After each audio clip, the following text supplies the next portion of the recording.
Hello everyone, welcome back to my YouTube channel. आशा करता हूँ आप सभी स्वस्थ होंगे। तो काफ़ी बच्चों का कंसर्न आ रहा है रिगार्डिंग सर हमें जो एमएस एक्सेल है उसके प्रैक्टिस वगैरह करवा दीजिए। तो उसी कंटेक्स्ट को ध्यान में रखते हुए हमने जो बेसिकली एमएस एक्सेल के क्वेश्चंस हैं, आज से हम एक अलग से प्लेलिस्ट बना देंगे। वहाँ पे जो एक्सेल के हमारे पास जो क्वेश्चंस हमें मिलते रहेंगे इंपॉर्टेंट वो यहाँ पे हम ऐड ऑन करते रहेंगे। साथ ही साथ जैसे हम हमारी जो एक्स्ट्रा जो प्लेलिस्ट चल रही है उसके साथ हम इसको भी कंटिन्यू करेंगे, ताकि जो आपका एग्ज़ाम है उसमें आपको थोड़ी बहुत हेल्प मिल सके।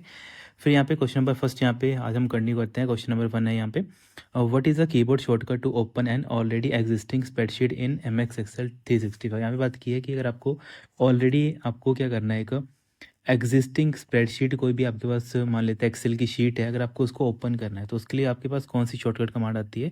तो यहाँ पे आपके पास फर्स्ट ऑप्शन क्या बन जाएगा, राइट आंसर बन जाएगा। ओके, क्योंकि देखो चाहे आपका एक्सेल है, चाहे वर्ड है, चाहे पावर पॉइंट है, तो जब भी ये क्वेश्चन पूछा जाएगा कि आपको कोई भी एग्जिस्टिंग फाइल या फिर ऑलरेडी जो आपके पास फाइल अवेलेबल है, अगर आपको उसको ओपन करना है तो उसके लिए आपको कौन सी शॉर्टकट कमांड का यूज़ करना पड़ेगा, कंट्रोल ओ का यूज़ करना पड़ेगा। वही हमारे पास जैसे कंट्रोल एन है, तो कंट्रोल एन कब यूज़ करते हैं, जब हमें एक न्यू है ना, एक मतलब टोटली हमें न्यू एक ऐसे बोल सकते हैं नई नवेली हमें फाइल अगर क्रिएट करनी है, तब हमें क्या करना पड़ता है, कंट्रोल एन का हमें यूज़ करना पड़ता है। तो इन दोनों में मतलब कन्फ्यूज़ नहीं होना है। ओपन करने का मतलब है हमें एग्जिस्टिंग फाइल जो हमने पहले बना रखी होगी उसको हमें ओपन करना है, और न्यू का मतलब होता है कि हमें एक नई फाइल अपनी क्रिएट करनी है। देन आपका नेक्स्ट क्वेश्चन आता है, which keyboard shortcut allow you to edit the content of a selected cell directly in M S Excel. देखो, एडिट करने के लिए हम किस शॉर्टकट कमांड का यूज़ करते हैं, F2 का यूज़ करते हैं। काफ़ी बार मैंने आपको ये चीज़ प्रैक्टिस करवाई है, जो हमारी JYT की प्लेलिस्ट है वहाँ पे भी मैंने आपको ये काफ़ी चीज़ें बार बार रिपीट करवाई हैं। अब तक तो आपको ये सारी चीज़ें याद होगी होंगी। बाकी देखो यहाँ पे कंट्रोल सी दे रखा है, तो कंट्रोल सी आपको पता है जब हमें किसी कंटेंट को कॉपी करना होता है तब हम यूज़ करते हैं। वही हम F12 है, F12 का यूज़ करते हैं जब हमें सेव एज़ डायलॉग बॉक्स का यूज़ करना पड़ता है। तो या फिर सेव एज़ क्वेश्चन पूछा जाएगा कि सेव एज़ अगर हमें यूज़ करना है या फिर किसी डॉक्यूमेंट को सेव एज़ करना है तो कौन सी शॉर्टकट कमांड यूज़ करेंगे, तो F12 का हम यहाँ पे यूज़ करते हैं। वहीं जैसे हमारे पास कंट्रोल ई है, तो कंट्रोल ई हम यूज़ करते हैं, आई नो कई बच्चों ने सुना होगा, कईयों ने नहीं सुना होगा, ये हम यूज़ करते हैं फ्लैश फिल के लिए। अगर नहीं पता होगा तो इसको आप नोट कर लेना, इंपॉर्टेंट है, ये भी एग्जाम में पूछी जाती है। देखो एक्सेल में कंट्रोल ई फ्लैश फिल का काम करती है, जबकि जैसे मैंने आपको एमएस वर्ड के अंदर बताया था, तो एमएस वर्ड के अंदर कंट्रोल प्लस ई क्या काम करती है, वो सर हमारा जो टेक्स्ट होता है, टेक्स्ट को सेंट्रल अलाइन करने का काम करती है ना, सेंटर अलाइन करने का। फिर सेंट्रल अगर आपको अलाइन करना है अपना टेक्स्ट, तब आप क्या करते हो, कंट्रोल ई का यूज़ करते हो। तो अलग अलग एप्लीकेशंस में क्या होता है, अलग अलग जो कमांड्स होती है उनकी जो वर्किंग मैकेनिज्म है वो चेंज हो जाता है। देन आपका जो नेक्स्ट क्वेश्चन आता है, which of the following is a shortcut key to open the custom sort in M X S L 365। यहाँ बात की अगर आपको कस्टम सॉर्ट ओपन करना है तो उसके लिए आपके पास कौन सी शॉर्टकट कमांड आती है। तो इजी क्वेश्चन है, हम अल्ट प्लस ए प्लस एस का हम क्या करते हैं, यूज़ करते हैं। तो यहाँ पे क्या बनेगा आपका, फर्स्ट यहाँ पे राइट आंसर बन जाएगा। काफ़ी बार एग्जाम में पूछा गया है, मोस्ट इंपॉर्टेंट, इसको आप मार्क कर सकते हैं, इंपॉर्टेंट क्वेश्चन है हमारे पास ये। देन हमारे पास नेक्स्ट क्वेश्चन आता है, what is the main purpose of using chart in M X S L 365। देखो चार्ट वगैरह का हम यूज़ क्यों करते हैं, तो चार्ट का मेन मोटिव क्या होता है कि अगर आपको डाटा को एक तरीके से ग्राफिक की वे में दिखाना है, ग्राफिकल वे में अगर आप कोई डाटा रिप्रेजेंट करना है, तो उसके लिए हमें क्या करना पड़ता है, चार्ट्स का यूज़ करना पड़ता है। तो यहाँ पे देखो ग्राफिकल और ग्राफिकल से मिलता जुलता ऑप्शन कौन सा है यहाँ पे, तो यहाँ पे देखो कैलकुलेशन तो नहीं आएगा, स्टोर भी नहीं आएगा, फॉर्मेट भी नहीं आएगा, तो डी यहाँ पे राइट आंसर बन जाएगा। टू प्रेजेंट डाटा विजुअली, कि जो हमारे पास डाटा होता है उसको हम अगर विजुअली या फिर विजुअल फॉर्म में दिखाना चाहते हैं, तो उसके लिए हमें चार्ट का यूज़ करना पड़ता है। तो अलग अलग टाइप के चार्ट हमने पहले डिस्कस किए हुए हैं। हमारे पास लाइन चार्ट आता है, बार चार्ट आता है ना, इसके अलावा और डोनट चार्ट आता है। अलग अलग टाइप के हमारे पास क्या आते हैं, एक्सेल के अंदर चार्ट आते हैं। तो जैसे हम आगे करेंगे तो धीरे धीरे करके एक पॉइंट भी हम क्लैरिफाई करते रहेंगे। फिर नेक्स्ट क्वेश्चन आता है हमारे पास, while editing in a worksheet in M X S L 365 which of the following actions allow you to undo your recent चीज। देखो अंडू की यहाँ पे शॉर्टकट कमांड पूछी है, तो अंडू के लिए हम क्या करते हैं, तो अंडू के लिए सर हम बेसिकली कंट्रोल जेड का हम यूज़ करते हैं, पर यहाँ पे एक्शन अंडू ही लिखा है, तो अंडू के लिए हम क्या करेंगे, अंडू का यूज़ करेंगे। तो अगर शॉर्टकट कमांड पूछी होती तो आप क्या करते, कंट्रोल प्लस जेड का हम यहाँ पे यूज़ करते हैं। बाकी तो सेव का आपको पता ही है, हम कंट्रोल प्लस एस का यूज़ करते हैं सेव के लिए, पेस्ट के लिए कंट्रोल वी का यूज़ करते हैं, और कॉपी के लिए हम कंट्रोल सी का हम यूज़ करते हैं। तो सारी चीज़ें हमने डिस्कस की हुई हैं पहले भी। फिर यहाँ पे नेक्स्ट क्वेश्चन आता है, which of the following is the correct way to sort a range of cells in ascending order in MXSL 365। देखो, अगर आपको कोई भी डाटा है उसको आपको बढ़ते क्रम में सॉर्ट करना है। लाइक मैं एग्जांपल ले लेता हूँ। मेरे पास डाटा है यहाँ पे 1 5 3 9 8 ऐसे करके मेरे पास डाटा है। मुझे क्या करना है, मुझे इस डाटा को सॉर्ट करना है। सॉर्ट करना है कैसे? बढ़ते क्रम में सॉर्ट करना है। मतलब क्या आएगा, सबसे पहले 1 आएगा, फिर 3 आएगा, फिर 5 आएगा, फिर 8 आएगा, फिर 9 आएगा। इस वे में मुझे क्या करना है, इस डाटा को सॉर्ट करना है। तो इसके लिए एक्सेल के अंदर आपको क्या करना पड़ेगा, तो इसके लिए आपको सबसे पहले आपको सॉर्ट डायलॉग बॉक्स में जाना पड़ेगा, या फिर आपके पास ऑप्शन आता है इन सॉर्ट डायलॉग बॉक्स। आप क्या करेंगे, असेंडिंग के ऊपर सेलेक्ट करेंगे। कहाँ पे? ऑर्डर सेक्शन के अंदर जाके असेंडिंग के ऊपर आप क्या करेंगे, सेलेक्ट करेंगे। तो जैसे आप असेंडिंग के ऊपर सेलेक्ट करेंगे तो जो हमारे पास डाटा है वो ऑलरेडी सॉर्ट हो जाएगा, किस में? असेंडिंग ऑर्डर में। इसके अलावा एक और भी आता है। मान लेते हैं कि अगर आपको ये तो बढ़ते क्रम में आ गया, अगर आपको घटते क्रम में या फिर डिसेंडिंग ऑर्डर में करना हो तो तब क्या करते? तब भी सेम यही रहता। आप सॉर्ट डायलॉग बॉक्स के अंदर जाते, देन उसके बाद ऑर्डर के अंदर जाते, और ऑर्डर के अंदर आप बेसिकली किस चीज़ को सिलेक्ट करते हैं? डिसेंडिंग ऑर्डर को आप सिलेक्ट करते हैं। तो 2 क्वेश्चन है, तो चाहे जैसे मेरे एग्ज़ाम में पूछे हैं तो आपको वैसे इनको अंडरस्टैंड करके आंसर टिक करना है। फिर नेक्स्ट क्वेश्चन हमारे पास यहाँ पे दे रखा है, which tool should we use to create और edit formulas in worksheet Excel 365। देखो यहाँ पे अगर आपको कोई फार्मूला क्रिएट करना है या फिर फार्मूले एडिट करने हैं वर्कशीट के अंदर, तो आपके पास आपको कहाँ पे जाना पड़ेगा, तो इसके बारे में यहाँ पे बोला है। तो देखो, चाहे आपको फार्मूला एडिट करना है या फिर कोई फार्मूला लिखना है, तो उसके लिए आपको फार्मूला बार के अंदर जाना पड़ेगा। लाइक जैसे आपने एक्सेल का अगर प्रीव्यू देखा है तो आपको पता है यहाँ पे हमारे पास अलग अलग टाइटल्स होते हैं या फिर अलग अलग बार्स होती हैं। सबसे पहले आपको देखने को मिल जाती है आपकी टाइटल बार। उसके बाद जो आपके पास रिबन आता है वहाँ पे आपको अलग अलग मेनूज़ देखने को मिलते हैं। लाइक आपका होम आ जाता है यहाँ पे, है ना। इसके अलावा आपका इंसर्ट आ जाता है ना। इसके अलावा आपके पास फार्मूलाज का भी आ जाता है, जो लेटेस्ट है आपके पास एक्सेल अगर 2019 का वर्जन है तो वहाँ पे फार्मूलाज टैब अलग से दिया होता है। तो इसके अलावा होम के अंदर अपनी होम की कमांड होंगी, इंसर्ट के अंदर इंसर्ट की कमांड होगी, फार्मूला के अंदर अपनी फार्मूला की कमांड होगी। तो ये सारे कुछ बेसिक चीज़ें होती हैं जब आप एक पर्टिकुलर किसी एप्लीकेशन को आप देखते हो। तो फार्मूला बार आपको कहाँ पे देखने को मिलेगा, यहाँ पे एक अलग से एक टैब आती है। यहाँ पे आपको एक बॉक्स देखने को मिलता है जहाँ पे आपको करंट जो आपका सेल होता है उसका एड्रेस आपको देखने को यहाँ पे मिलता है। तो इसको क्या बोला जाता है, इसको नेम बॉक्स के नाम से हम जानते हैं। तो एग्ज़ाम में क्वेश्चन पूछा जाएगा कि ऐसा कौन सा आपके पास कंपोनेंट है जहाँ पे आपको करंट सेल का एड्रेस देखने को मिलता है, तो वो आपका नेम बॉक्स होता है। तो नेम बॉक्स आपका यहाँ पे होता है लेफ्ट हैंड साइड में, और इसके जस्ट आगे इतना लंबा सा एक बार होती है। इस बार के अंदर आप क्या करते हैं, इस बार के अंदर आप फार्मूला लिखते हो, तो अभी इसको क्या बोलते हैं हम, फार्मूला बार हम बोल देते हैं। तो उसी का क्वेश्चन पूछा गया था कि जब भी आपको कोई अपना फार्मूला क्रिएट करना है या फिर कोई भी आपका फार्मूला अपना मतलब कोई भी फार्मूला एडिट करना है तो आप कहाँ से करेंगे, तो सर हम फार्मूला बार के अंदर जाके करेंगे। यहाँ पे आपको ये फार्मूला बार देखने को मिल जाएगी। ओके, तो ये सारी चीज़ें इंपॉर्टेंट है, एग्जाम में काफ़ी बार पूछी गई हैं, तो आपने चीज़ें अंडरस्टैंड करनी है। ओके, ज़्यादा कन्फ्यूज़ नहीं होना है यहाँ पे।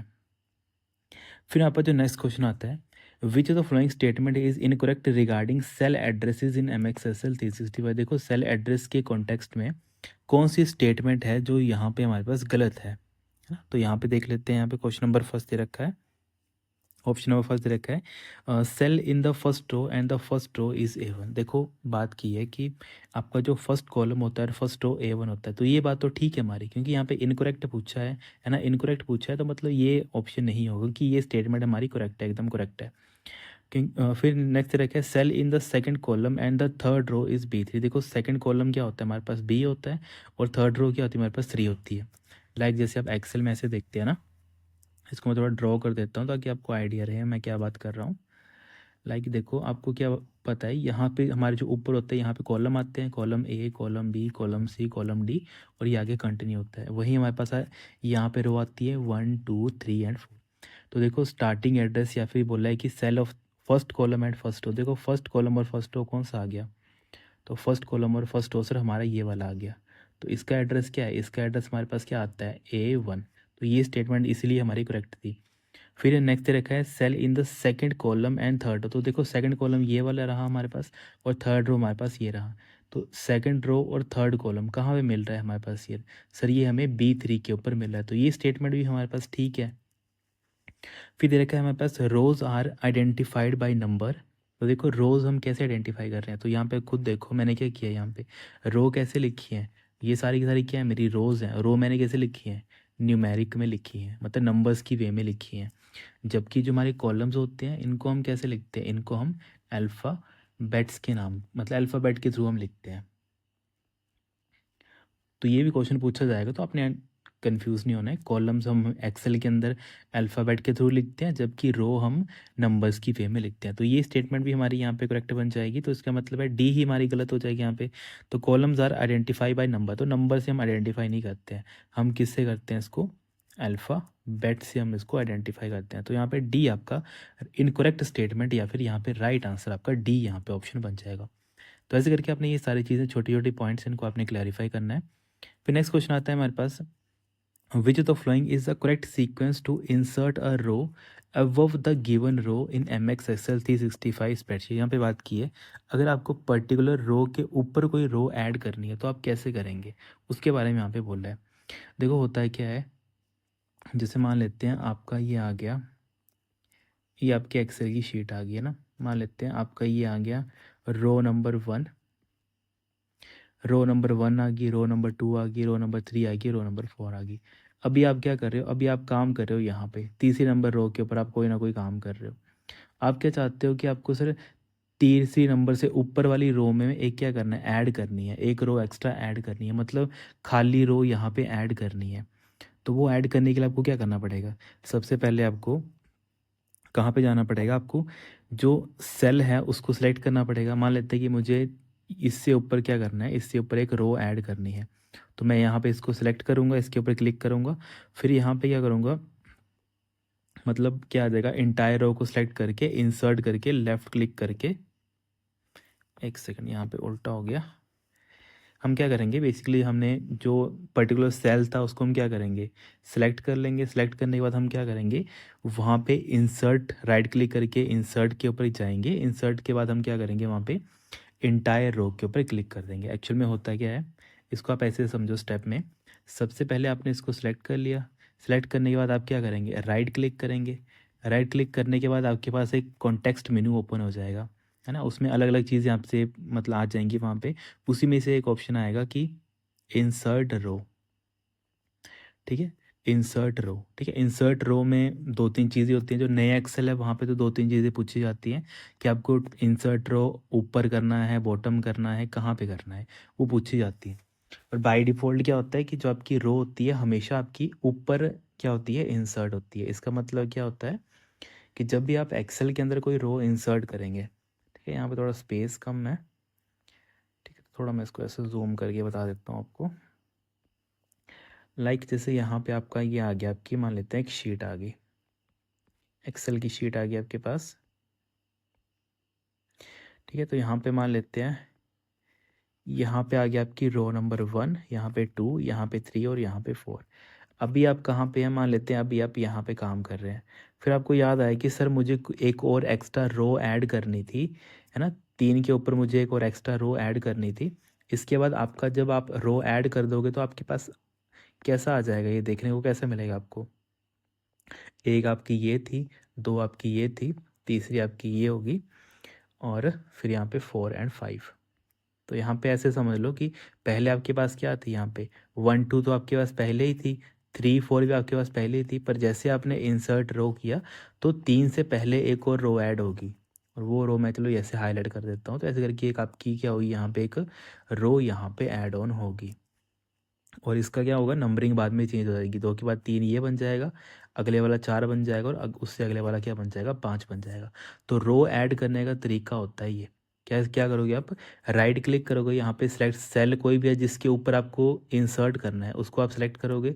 सिलेक्ट करने के बाद आप राइट क्लिक करोगे। राइट क्लिक करने के बाद आपको एक छोटा सा बॉक्स ओपन हो जाएगा, उस बॉक्स में एक ऑप्शन आ जाएगा आपको इंसर्ट रो का। तो जैसे आप इसके ऊपर क्लिक करेंगे तो आपकी जो ऑटोमेटिकली एक रो क्या होगी, एग्जिस्टिंग जो आपका सेल है, जैसे मान लेते हैं अभी आप 3 के ऊपर हो तो 3 से जस्ट ऊपर वो ऐड हो जाएगी। तो आपकी जो 3 है वो नीचे चले जाएगी, और इसका नया नाम कितना हो जाएगा, इस रो का नया नाम 4 हो जाएगा, 4 का नाम कितना हो जाएगा, 5 हो जाएगा। तो ये भी एक बार ना क्वेश्चन ट्रिकी है, क्वेश्चन है ये, और एक बार एग्ज़ाम में पूछा गया था कि अगर आप कोई पर्टिकुलर अपनी रो ऐड करते हो तो वो रो कहाँ पे ऐड होती है, ऊपर ऐड होती है बाय डिफ़ॉल्ट की नीचे वो ऐड होती है।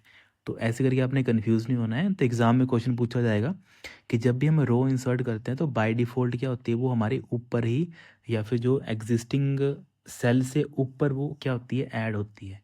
तो ये पॉइंट है, एग्ज़ाम में पूछे जाते हैं, तो इनसे आपसे कन्फ्यूज़ नहीं होना है, क्योंकि ये सारी प्रैक्टिकल चीज़ें होती है। थोड़ा यहाँ पे ड्रॉ करने में भी थोड़ा वैसे स्पेस कम है यहाँ पे ना, तो जस्ट आपको धीरे धीरे चीज़ें एनालाइज करनी है ना। वैसे ही फर्स्ट क्लास है तो जैसे जैसे आप पढ़ते रहेंगे धीरे धीरे चीज़ें ऑटोमेटिकली खुद ही आपको क्लैरिफाई हो जाएंगी।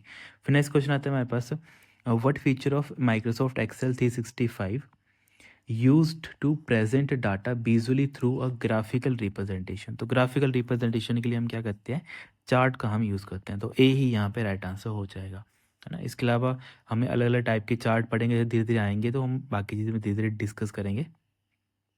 फिर नेक्स्ट क्वेश्चन आता है हमारे पास, in M X S L 365 which of the following groups contain the insert and delete command in home tab. तो इंसर्ट और डिलीट कमांड आपको कहाँ पे देखने को मिलती हैं, तो ये आपको सेल के अंदर देखने को मिलती हैं। तो बी यहाँ पे राइट आंसर हो जाएगा। मतलब बोला है कि जब आप होम टैब के अंदर या फिर होम सेक्शन के अंदर जाते हैं तो वहाँ पे आपको इंसर्ट, किस चीज़ को इंसर्ट करना है या फिर किस चीज़ को डिलीट करना है। तो इंसर्ट और डिलीट आप कहाँ करेंगे एक्सेल के अंदर, खुद बताओ। सर हम किसी ना किसी सेल के अंदर ही कोई चीज़ डाटा इंसर्ट करेंगे या तो डिलीट करेंगे। जैसे आपका ये एक्सेल आ गया, इस एक्सेल के अंदर आपके पास क्या होता है, ये वाला एक हिस्सा होता है, एक बॉक्स होता है। इस बॉक्स को ही हम क्या बोलते हैं, इस बॉक्स को ही हम सेल बोलते हैं। मतलब एक्सेल के अंदर सबसे स्मॉलेस्ट एंटिटी क्या है हमारे पास, स्मॉलेस्ट एंटिटी क्या होती है हमारे पास, सर सेल होती है। और सेल के अंदर हम क्या करते हैं, सेल के अंदर सर हम कोई ना कोई डाटा क्या करते हैं, स्टोर करते हैं। स्टोर नहीं लिखना होगा तो आप सेव भी कर सकते हो, है ना। कोई ना कोई डाटा हम स्टोर करते हैं, सेव करते हैं या फिर डाटा ऐड करते हैं। जैसे आपको पसंद है आप वैसे ही लिख लो, बस आपको कंसेप्ट क्लेरिफाई करना है। अब आप खुद बताओ, आप कोई भी डाटा अगर किसी सेल के अंदर लिखते हो, उसको डिलीट करते हो, तो अगर मैं सिंपल क्वेश्चन पुट करूं कि अगर आपको कोई डाटा इंसर्ट करना है या फिर डिलीट करना है तो वो सारी की सारी चीज़ें आपको कहाँ देखने को मिलेंगी, तो वो सर हमें सेल्स ग्रुप के अंदर देखने को मिलेंगी, है ना। जा होगा क्या, आप होम टैब के अंदर जाएंगे, होम टैब के अंदर हमारे पास अलग अलग ग्रुप्स होते हैं, तो इनमें से एक ग्रुप आएगा आपका सेल्स ग्रुप करके, ठीक है। सेल ग्रुप के अंदर हमारे पास अलग अलग कमांड आएंगी, एक कमांड उनमें से आ जाएगी अगर आपको कोई चीज़ इंसर्ट करनी है, मतलब सेल के अंदर डाटा इंसर्ट करना है।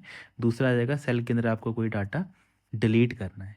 तो बस वही पूछा था कि होम के अंदर आपको इंसर्ट और डिलीट कमांड कौन से ग्रुप के अंदर देखने को मिलती है, तो ग्रुप कौन सा है हमारा, तो ये हमारा सर सेल ग्रुप हमारा बन जाता है। तो ऐसे करके ये छोटे छोटे पॉइंट हैं, आपको ये क्लैरिफाई करने हैं। फिर नेक्स्ट क्वेश्चन आता है हमारे पास, in Microsoft Excel 365 which keyboard shortcut is use to copy the selected text और cells for pasting them to a new location within the same worksheet. देखो कॉपी करने के लिए, है ना, हम किस चीज़ का यूज़ करते हैं, खुद इजी बताओ कौन सा क्वेश्चन है। कॉपी के लिए हम सर कंट्रोल सी का यूज़ करते हैं, और अगर मुझे पेस्ट करना होगा तो पेस्ट के लिए हम क्या करते हैं, पेस्ट के लिए हम कंट्रोल वी का यूज़ करते हैं। पर यहाँ पे वही लिखा था, अगर आपको कॉपी करना है किसी पर्टिकुलर डाटा को या फिर पर्टिकुलर सेल को, ताकि बाद में आप उसको कहीं और पेस्ट कर पाओ एग्जिस्टिंग डॉक्यूमेंट के अंदर, है ना, तो उसके लिए आपको कंट्रोल सी का यूज़ करना पड़ेगा। कंट्रोल वी वैसे ही हम अगर मुझे पेस्ट करना होता है ना, उसके लिए हम क्या करते हैं, कंट्रोल डी का, बल्कि जहाँ पे कंट्रोल एक्स है ये हम यूज़ करते हैं अगर मुझे क्या करना है, कट वगैरह करना है, तो वहाँ पे हम कंट्रोल एक्स का हम यूज़ करते हैं। देन हमारे पास नेक्स्ट क्वेश्चन आता है, which of the following chart is used in M X XL 365 to display data as a series of points connected by a straight line and is used for showing trend over time. देखो ये मैंने आपको JOIT की class में ही बताया था, basically जब हम JOIT सीरीज़ है वहाँ पे मैंने आपको ये बताया था कि एक हमारे पास चार्ट होता है जहाँ पे हम क्या करते हैं, हम ट्रेंड वगैरह बताने का काम करते हैं। मैंने आपको कीवर्ड बोला था, ये कीवर्ड हमेशा एग्जाम में पूछा जाता है कि जब भी ट्रेंड की बात आती है तो एग्जामिनर किसकी बात करता है, लाइन चार्ट की वो बात करता है। और ये मोस्ट इंपॉर्टेंट है, पता नहीं कितनी बार एग्जाम में पूछा गया था। बस आपने इसका ये याद रखना है कि जब भी एग्ज़ाम में क्वेश्चन पूछा जाएगा कि अगर आपको ट्रेंड्स देखना है एक पर्टिकुलर टाइम का, कि एक पर्टिकुलर टाइम के अंदर क्या चीज़ है जिसका ट्रेंड रहा है, है ना? तो उसको देखने के लिए किसका सबसे ज़्यादा यूज़ किया जाता है? लाइन चार्ट का यूज़ किया जाता है। ओके, तो बेसिकली लाइन चार्ट में हम क्या देख सकते हैं, ट्रेंड कैसे देख सकते हैं? अगर कल को ये मैं क्वेश्चन पूछ लूँ आपसे, क्या मुझे बताओ जो आप ट्रेंड देखोगे तो आप कैसे देखोगे? तो सर हम उसको सर डे के हिसाब से भी देख सकते हैं कि आज के दिन में हमारी कितना पर्टिकुलर आइटम में कौन कौन सी ज़्यादा बिकी है, या तो मैं हफ्ते के हिसाब से भी देख सकता हूँ कि इस हफ्ते में मेरी कौन सी आइटम्स है जो ज़्यादा बिकी हैं, या तो मैं ऐसे बोल सकता हूँ कि सर मंथली, है ना, मंथली बेस पे भी मैं देख सकता हूँ, या फिर ईयरली बेस के ऊपर मैं भी देख सकता हूँ। तो बेसिकली वही है कि एक पर्टिकुलर टाइम फ्रेम के अंदर आपको कोई पर्टिकुलर चीज़ का ट्रेंड देखना है, तो उसके लिए सबसे बेस्ट कौन सा रहता है? आपका लाइन चार्ट आपका रहता है, और ये पता नहीं कितनी बार एग्जाम में क्वेश्चन पूछा गया है। द नेक्स्ट क्वेश्चन आता है हमारे पास, how can you quickly delete a row in M X XL 365 without using the context menu और रिबन ऑप्शन? बेसिकली बात की है, ना तो आप यहाँ पे कॉन्टेक्स्ट मेनू या फिर जो आपका ऐसे बॉक्स आता है ना छोटा सा, आप उसका भी यूज़ नहीं करेंगे। और ये बॉक्स कब आता है? जब आप राइट क्लिक करके ओपन करते हो उसको, है ना। राइट क्लिक करने के बाद आपका कॉन्टेक्स्ट मेनू ओपन होता है, जहाँ पे अलग अलग आपको कमांड देखने को मिलती हैं। तो ना तो कॉन्टेक्स्ट मेनू, या तो ना तो आप रिबन का यूज़ करोगे। तो ऐसी कौन सी चीज़ें, मतलब यहाँ सिंपल बोला है, इस क्वेश्चन घुमा के पूछा है, पर यहाँ पे सिंपल बात की है शॉर्टकट कमांड की। उसने बोला है ना तो आप माउस के थ्रू कॉन्टेक्स्ट मेनू ओपन करके, ना तो आप रिबन ऑप्शन यूज़ करेंगे। आप सीधी की सीधी क्या करोगे? शॉर्टकट कमांड आप यूज़ करोगे। किस चीज़ के लिए? क्विकली डिलीट अ रो, एक रो को डिलीट करने के लिए। तो रो को डिलीट करने के लिए आपको क्या करना पड़ता है? आपको सबसे पहले जो भी पर्टिकुलर रो होती है उसको सिलेक्ट करना पड़ता है। उसके बाद आपको कंट्रोल माइनस की प्रेस करनी पड़ती है। ओके, तो यहाँ पे क्या बन जाएगा आपके पास? यहाँ पे एज पर ऑप्शन, हाँ सी यहाँ पे राइट आंसर बन जाएगा। ठीक है, समझ आएगा क्या करते हैं हम जैसे मान लेते हैं ये आपका आ गया पूरा का पूरा एक्सेल आ गया आपकी। यहाँ पे रो नंबर 1 आ गई, 2 आ गई, 3 आ गई, 4 आ गई। अब मुझे 3 रो डिलीट करनी है ना। तो मैं क्या करूँगा, इसको सेलेक्ट कर लूँगा। जैसे मैंने इसको सेलेक्ट कर दिया, अब मैं शॉर्टकट कमांड यूज़ करूँगा control plus minus. Okay, control plus minus का मैं करूँगा यहाँ पे यूज़ करूँगा। ठीक है, कंट्रोल के साथ आप माइनस की का यूज़ करेंगे। इससे क्या होगा, आपका जो 3 नंबर की रो है वो यहाँ से डिलीट हो जाएगी। तो ये रो जैसे डिलीट हो जाएगी, तो 4 नंबर वाली रो क्या बन जाएगी? अब 3 बन जाएगी। मतलब अब पहले आपके पास 4 रो थी, तो अब आपके पास कितनी रो रहेंगी? 1 2 3 आपके पास रो रह जाएंगी। और रो कौन सी डिलीट होगी? 3 नंबर वाली रो आपकी क्या हो जाएगी? यहाँ से डिलीट हो जाएगी। कि इजी क्वेश्चन है, बट ये कई बच्चों को पता नहीं होता है। इंपॉर्टेंट चीज़ है, तो इनको आपने ज़रूर कॉपी पे नोट करके लिख लेना। क्योंकि कीबोर्ड शॉर्टकट की बात की गई थी, तो कीबोर्ड शॉर्टकट में ये हमारे पास एक तरीका होता है जिसके थ्रू हम पर्टिकुलर किसी रो को डिलीट कर सकते हैं। फिर हमारे पास जो नेक्स्ट क्वेश्चन आता है, in M X S L 365 which of the following keyboard shortcut is use to auto fit row height manually. तो देखो, ऑटो फिट करने के लिए आपको क्या करना पड़ता है उसके बारे में यहाँ पे पूछा है। तो ऑटो फिट करने के लिए आपको सबसे पहले कहाँ पर जाना पड़ता है? आपको होम टैब के अंदर जाना पड़ता है। तो होम टैब के लिए आपको अल्ट प्लस एच का यूज़ करना पड़ेगा। उसके बाद आपको क्या करना है, auto fit row and hide करनी है, तो उसके लिए आपको ओ एंड एच को प्रेस करना पड़ेगा। तो यहाँ पे आपका कौन सा बनेगा? आपका फर्स्ट यहाँ पे राइट आंसर बन जाएगा, है ना। ये शॉर्टकट कमांड है, रिसेंट अभी एग्जाम में काफ़ी बार पूछी जाती है। मतलब होता है क्या है कि अगर आपको अपनी कोई रो की हाइट है उसको मैनुअली एडजस्ट करना है, मतलब ऑटो फिट रो हाइट को मैनुअली आपको बढ़ाना है या फिर कम करना है। जैसे मान लेते हैं ये आपकी एक्सेल की शीट आ गई। अब ये सारी क्या हमारे पास रोज़ हैं, और ये हमारे पास अब क्या बन गए? कॉलम हमारे पास बन गए। अब मान लेते हैं कि जो ये वाली रो है हमारी, है ना, जो ये वाली आपको हाइट दिख रही है, इसको क्या बोलते हैं? इसको रो हाइट बोलते हैं। जो दिख रही है ना, एक एक पर्टिकुलर रो की कितनी हाइट है। तो मान लेते हैं जो ये रो हाइट है ये कितनी है हमारे पास? 25 की है। मतलब ये भी 25 की होगी, ये भी 25 की होगी, इसकी हाइट भी 25 होगी, और इसकी हाइट भी 25 होगी। इस इन सभी रो की हाइट कितनी होगी? 25 होगी। अब मैं चाहता हूँ कि मुझे इनकी हाइट बढ़ानी है ना, 25 से मुझे बड़ा करना है। तो बड़ा करने का मतलब क्या होगा?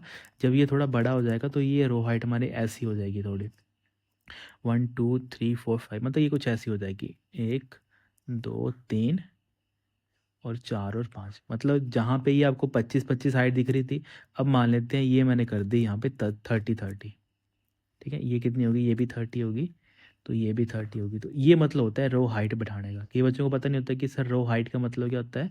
रो हाइट का मतलब होता है कि आपका कॉलम तो वैसा ही रहता है, जो आपका ABC है वो तो वैसा का वैसा ही रहेगा, पर जो आपकी रो होती है है ना, जो रो की हाइट होती है वो बढ़ जाती है। रो हाइट बढ़ाने के लिए हमें क्या करना पड़ता है, हमें basically alt plus H plus O ये शॉर्टकट कमांड है। इसके अलावा आप क्या कर सकते हो, इनको सभी को सिलेक्ट करके, है ना, मान लेते हैं आपने इन सभी रोज़ को सिलेक्ट किया और यहाँ पे आप राइट क्लिक करोगे। राइट क्लिक करने के बाद आपके पास कॉन्टेक्स्ट मेनू ओपन हो जाएगा। वहाँ पे भी ऑप्शन आ जाता है रो हाइट का।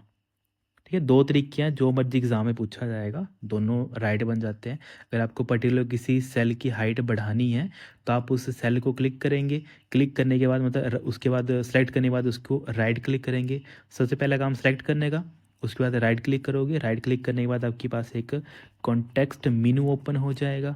कॉन्टेक्स्ट मेनू जैसे ओपन हो जाएगा उसमें अलग अलग आपके पास कमांड्स आती हैं। उसी में से एक कमांड आएगी आपकी रो हाइट की, तो आप रो हाइट वाले पे सिलेक्ट करेंगे तो वहाँ पे आपको एक छुटकू सा बॉक्स ओपन हो जाएगा और वहाँ पे जो इसकी करंट वैल्यू है, तो करंट वैल्यू कितनी है यहाँ पे 25 है, तो यहाँ पे आपको 25 देखने को मिल जाएगी। तो 25 के बाद मान लेते हैं आपने कितनी कर दिया, मैंने कितनी कर दी 30, तो 25 से मैंने इसको 30 कर दिया। तो बाय डिफ़ॉल्ट जो अभी यहाँ पे होगी वो तो यहाँ पे आपको देखने को मिल जाएगी और जो बाद में आप इसकी वैल्यू अपने आप चेंज कर सकते हो। जैसे मैंने 30 करके यहाँ पे सेव किया तो ऑटोमेटिकली 25 वैल्यू किस में बदल गई, जो 25 वैल्यू थी वो 30 में बदल गई। तो ये हमारा रो हाइट का कंसेप्ट रहता है पूरा का पूरा। और ये सारी चीज़ें आप डेली लाइफ में यूज़ करेंगे, जैसे कभी आप जॉब करेंगे तो वहाँ पे भी ये सारी चीज़ें बहुत हेल्प रहती हैं, जब मतलब बहुत ज़्यादा हेल्प करती हैं आपको। बाकी शॉर्टकट कमांड तो मोस्ट इंपॉर्टेंट है अल्ट एच ओ एच। ठीक है, बस ऐसे याद कर लेना अल्ट एच ओ एच। ठीक है, फिर नेक्स्ट क्वेश्चन आता है हमारे पास, which type of sorting in Microsoft Excel 365 arranges values from smallest to largest. मतलब अगर आपको क्या करना है, अरेंज करना है डाटा स्मॉलेस्ट टू लार्जेस्ट, तो इसके लिए आपको क्या करना पड़ेगा। देखो, छोटे से आगे की तरफ जा रहे हो मतलब आप असेंडिंग ऑर्डर की बात कर रहे हो, तो बी यहाँ पे राइट आंसर हो जाएगा। बाकी जब एक्सेल की बात करते हैं तो एक्सेल में असेंडिंग ऑर्डर ना आपको ऐसे देखने को मिलेगा, ए टू जेड देखने को मिलेगा, जबकि जो आपका डिसेंडिंग ऑर्डर है वो आपको जेड टू ए देखने को मिलेगा, है ना। जब आप ऑप्शन यूज़ करोगे ना, आपको बढ़ते क्रम में रखना है कि घटते क्रम में रखना है, मतलब स्मॉलेस्ट टू लार्जेस्ट रखना है, तो उसके लिए आपको ए टू जेड ऑप्शन देखने को मिलेगा। आप बोलेंगे sir A to Z actual में हमें ए पता है ना, सबसे पहले ए आता है बी आता है, मतलब सीक्वेंस ऐसे चलता है A B C D, तो उसी का मतलब होता है स्मॉलेस्ट टू लार्जेस्ट। पर अगर मैं उल्टा बोल दूँ लार्जेस्ट टू स्मॉलेस्ट, तो सबसे लार्जेस्ट क्या होता है, जेड होता है, सबसे स्मॉल क्या होता है हमारा, ए होता है। तो ये दो तरीके होते हैं, मतलब दो सिंबल्स होते हैं। जब आप असेंडिंग या डिसेंडिंग ऑर्डर यूज़ करोगे एक्सेल के अंदर तो आपको कुछ इस तरीके से वो देखने को मिल जाएंगे। देन हमारे पास नेक्स्ट क्वेश्चन आता है, which of the following is use to save as. देखो, सेव एज डायलॉग बॉक्स के लिए हमें क्या करना पड़ता है, हमें सिंपल क्वेश्चन है सर, हमें फाइल को सेव करना है, वहाँ पे जाके हमें ये ऑप्शन देखने को मिलता है। मतलब जब आपको क्या करना है, which of the following use to open the save dialog box, तो उसके लिए हमें फाइल मेनू के अंदर जाना पड़ता है ना। या फिर यहाँ पे तो फाइल सेव लिखा है, मतलब फाइल के अंदर हम सेव के अंदर जाते हैं, पर यहाँ पे फाइल मेनू के अंदर जाएंगे, है ना। इसको आप ठीक कर लेना, इसको आ जाएगा फाइल मेनू। ठीक है, सेव एज के लिए हमें या फिर सेव के लिए हमें कहाँ पे जाना पड़ता है, फाइल मेनू के अंदर जाना पड़ता है। बाकी शॉर्टकट हमारा हम सभी को पता है, क्या यूज़ करते हैं हम, Ctrl+S का हम क्या करते हैं, यूज़ करते हैं सेव करने के लिए। देन नेक्स्ट क्वेश्चन आता है हमारे पास, which of the following is the correct way to save a duplicate MS Excel worksheet. देखो, आपको क्या करना है, आपको एक डुप्लीकेट वर्कशीट को क्या करना है, सेव करना है। तो इसके लिए आपको क्या करना पड़ेगा, उस और कहाँ पे करना है, different folder with the same name as the original workbook. तो उसके लिए आपको क्या करना पड़ेगा, उसके लिए आपको सेव एज का यूज़ करना पड़ेगा, है ना। देखो, क्वेश्चन वही है जो मैंने आपको वर्ड MS वर्ड के टाइम पे भी समझाया था, कि अगर आपकी कोई फाइल है, चाहे वो एक्सेल की है, चाहे वो वर्ड ये की है, चाहे वो पावर पॉइंट की है, आपने इस फाइल के ऊपर कुछ काम किया है, अब आप चाहते हो कि इस फाइल को आपको कहीं और सेव करना है। कहीं और सेव करने का मतलब आपको कोई न्यू लोकेशन के अंदर इसको सेव करना है। न्यू लोकेशन के साथ आप एक नया नाम भी दे सकते हो, वो आपकी मर्ज़ी है। और ये भी डिपेंड करता है, अगर आपको नया नाम नहीं देना है तो जो ऑलरेडी नाम है, जैसे इसका नाम क्या है फाइल का, तो फाइल का नाम मान मान लेते हैं फाइल ही है, तो पुराना नाम है वो भी आप दे सकते हो, वो तो आपकी मर्ज़ी है। तो वही क्वेश्चन में लिखा गया था कि अगर आपको एक डुप्लीकेट फाइल सेव करनी है तो उसके लिए आपको किसका यूज़ करना पड़ेगा, तो हमें सर सेव एज का यूज़ करना पड़ेगा। तो डी यहाँ पे राइट आंसर बन जाएगा। तो जैसे-जैसे आप चीज़ें पढ़ रहे हैं, आपको चीज़ें एनालाइज़ हो रही हैं, एनालाइज़ होने के साथ आपका जो एक लेवल होता है किसी पर्टिकुलर क्वेश्चन को एनालाइज़ करने का, वो धीरे-धीरे प्रोग्रेस होती है ऐसे करके, है ना? तो ऐसे करके आपको अब ये ईज़ी लग रहा होगा काफ़ी, क्योंकि आपने वर्ड के भी, अगर आपने सीरीज़ देखी है, वर्ड के क्वेश्चन भी देखे हैं, तो आपको समझ आ रहा होगा कि हाँ सर, वहाँ पे भी हमें क्लैरिफ़ाई हो गया था और यहाँ पे भी हमें ये सारी चीज़ें पता लग रही हैं। नेक्स्ट क्वेश्चन आता है हमारे पास, which keyboard shortcut is used to save a workbook in MS Excel. तो वर्कबुक सेव करने के लिए हमें क्या करना पड़ेगा? तो उसके लिए देखो, सेव करने के लिए हम कंट्रोल एस का ही यूज़ करते हैं, तो डी यहाँ पे हमारा राइट आंसर बन जाएगा। नेक्स्ट क्वेश्चन आता है हमारे पास, which function is used to find the smallest value in a range of cell. तो देखो, सबसे छोटी वैल्यू अगर आपको फाइंड करनी है तो उसके लिए आपको मिन फंक्शन का यूज़ करना पड़ेगा, है ना? और मिन फंक्शन हम कैसे यूज़ करते हैं और इसका जो सिंटैक्स होता है या फिर मिन फंक्शन हम कैसे लिखते हैं, तो वो कुछ ऐसे होता है, हम ऐसे करते हैं, इज इक्वल टू मिन। और मिन के अंदर हम कोई भी नंबर दे सकते हैं, ठीक है? ना लेते हैं नंबर मेरा 1 आ गया, ठीक है? इसके अलावा मेरा नंबर 2 आ गया, ठीक है? और ऐसे करके वो आगे कंटिन्यू होता रहता है ना? अब एग्जांपल ले लेते हैं एक छोटा सा, चलो एग्जांपल ले लेता हूँ। मैंने यहाँ पे कर दिया मिन और यहाँ पे मैंने डाल दिया 10, 25, 9, 3, 16। अब ये मुझे आउटपुट में क्या देगा? जब मैंने ये फंक्शन यूज़ किया, मिनिमम फंक्शन मैंने यूज़ किया, तो ये मुझे आउटपुट में क्या देगा? तो ये मुझे आउटपुट में क्या देगा? इसमें सबसे छोटी वैल्यू कौन सी है? तो सर, सबसे छोटी वैल्यू 3 है, तो ये मुझे आउटपुट में कितना देगा? 3 मुझे यहाँ पे आउटपुट में वो मुझे देगा। ओके, तो ये चीज़ें इंपॉर्टेंट है, काफ़ी बार एग्ज़ाम में पूछी जाती है। और हमेशा याद रखना है कि जो हमारे पास मेन फंक्शन है या फिर जो मिनिमम फंक्शन जो है, वो बेसिकली क्या करता है, वो जो भी लॉजिकल वैल्यूज़ होती हैं या फिर ट्रू फॉल्स वाली जो वैल्यूज़ होती हैं, उनको, या फिर जो हमारे पास जो एम्पटी वैल्यूज़ होती हैं, उनको इग्नोर कर देता है ना? ये हमेशा याद रखना है। अब इसका मतलब क्या है, क्योंकि ये तो मैंने आपको इन जनरल बता दिया। अब एग्ज़ाम में जैसे आपको क्वेश्चन आएगा ना, तो एग्ज़ाम में आपको क्वेश्चन इस वे में आ सकता है मीनिंग का। लाइक मैं यहाँ पे एक एक्सेल की शीट बना देता हूँ, ठीक है? मान लेते हैं ये हमारे पास एक कॉलम आ गया, ठीक है? ये हमारे पास आ गई टोटल इतनी रो। अब यहाँ पे मैं एग्जांपल ले लेता हूँ, यहाँ पे मान लेते हैं मेरे पास नंबर आ गया और ये हमारे पास ए आ गया, ये 1 आ गया, 2 आ गया, 3 आ गया, 4 आ गया, 5 आ गया, 6 आ गया, 7 आ गया। मतलब ये हमारे पास पर्टिकुलर क्या है, एक एक्सेल का एक कॉलम आ गया और ये हमारे पास रोज़ आ गई। तो यहाँ पे डाटा आ गया, मान लेते हैं 3, यहाँ पे आ गया 9, अगले वाले में कुछ नहीं है, अगले वाले में डाटा है ABC, उसके अगले वाले में डाटा है हमारे पास 2, उसके बाद मान लेते हैं यहाँ पे आ गया हमारे पास ट्रू, ठीक है? और उसके बाद हमारे पास आ गया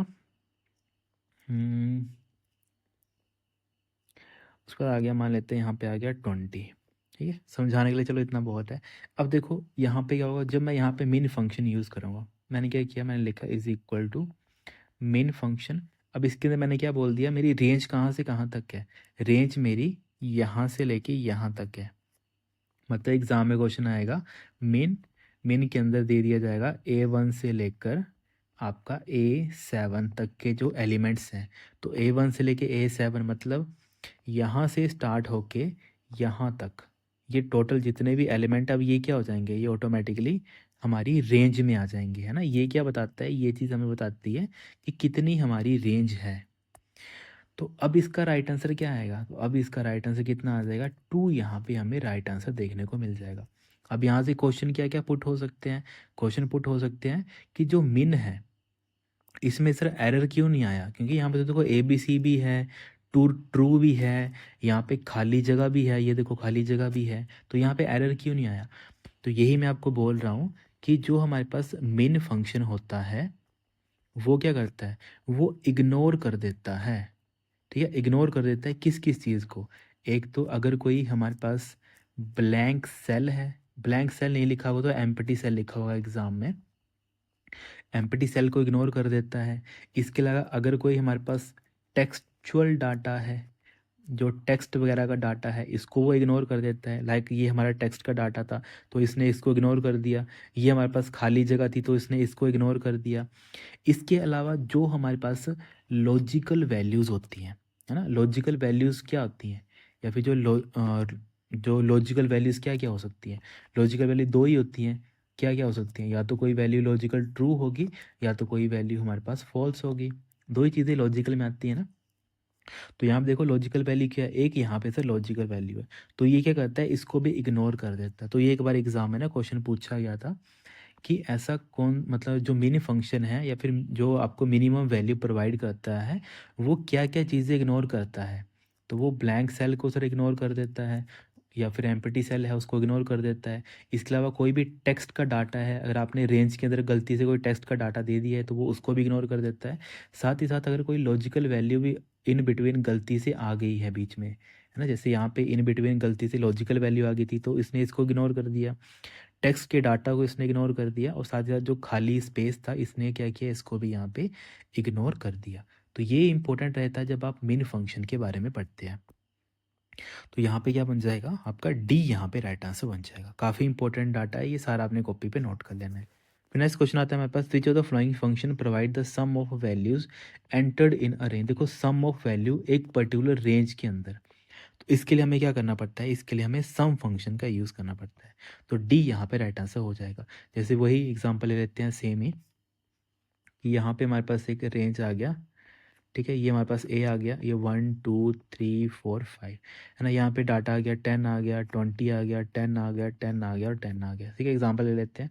अब मैंने क्या किया, मैंने लिखा इक्वल टू सम, और यहाँ पे कर दिया मैंने A1 से लेकर कहाँ तक, A5 तक। ठीक है, मतलब यहाँ से लेके यहाँ तक जो भी हमारे पास सेल है, जो भी रेंज है हमारी, इन रेंज को आप क्या करो, सम कर दो। तो आप खुद बताओ इसका रिजल्ट कितना आएगा, इसका रिजल्ट कितना आएगा, तो खुद कैलकुलेट कर लो ना। 10 20 30 40 और 2 60, तो कितना आएगा 60 आपके पास यहाँ पे आंसर यहाँ पे निकल के आ जाएगा।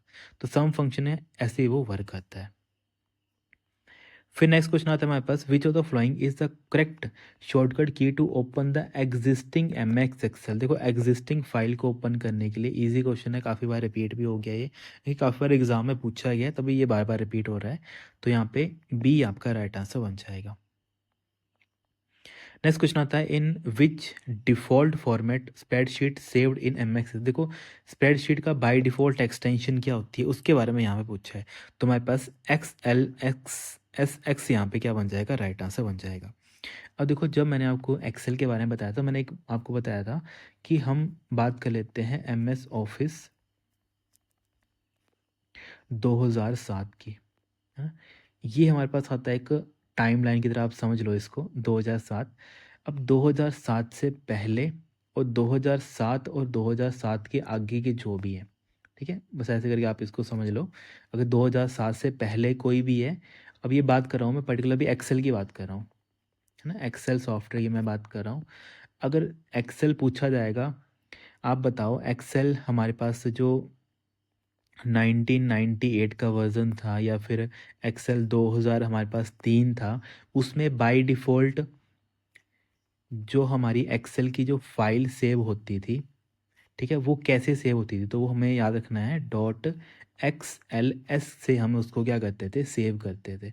कब, जब हम एक्सेल वर्जन 2003 या फिर 19, मतलब इससे पीछे के जो भी हमारे पास एक्सेल के वर्जन थे ना, बस ऐसे याद रखना है 2007 के पीछे के जो भी एक्सेल के वर्जन थे, उसमें बाय डिफ़ॉल्ट सर जब हम एक्सेल की फ़ाइल सेव करते थे तो उसकी एक्सटेंशन ये हमारी होती थी।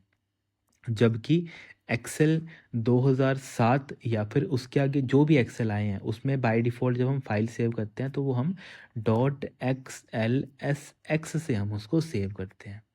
ओके, ये दो इम्पोर्टेंट डाटा है, ये इनको आपने क्लैरिफाई करना है कि बार आपको एग्जामिनर दोनों देता है एग्ज़ाम में। जैसे मान लेते हैं उसने क्वेश्चन पुट कर दिया कि एक्सेल 2003 में आपको बाय डिफ़ॉल्ट किस फॉर्मेट में आपकी जो फाइल है वो सेव होती थी, तो आप, ठीक, आपको दोनों दिखेंगे, आपने पढ़ा होगा सर हमने ये भी पढ़ा है, ये भी मुझे, मतलब आप बोलेंगे सर ये तो गलत है, ये गलत है उस टाइम पे, है ना, हमने तो ये पढ़ा है, पर उस टाइम पे ये आपका ठीक हो जाएगा कि 2003 और उससे पहले के वर्जन में क्या होता था, इस वे में हम फाइल सेव करते थे, जबकि 2007 और उसके आगे के जो भी वर्जन है उसमें बाय डिफ़ॉल्ट हम ऐसे करके इस एक्सटेंशन से हम क्या करते हैं, फाइल को सेव करने का काम करते हैं। कहाँ पे, हमारे एक्सेल के अंदर।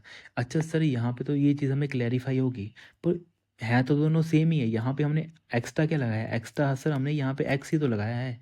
तो इस एक्स का मतलब क्या होता है, तो ये एक्स आपको बताने का काम करता है कि जो अभी आपकी फ़ाइल ये आपने बनाई है, ये आपकी एक XML फाइल कैटेगरी के अंदर आती है।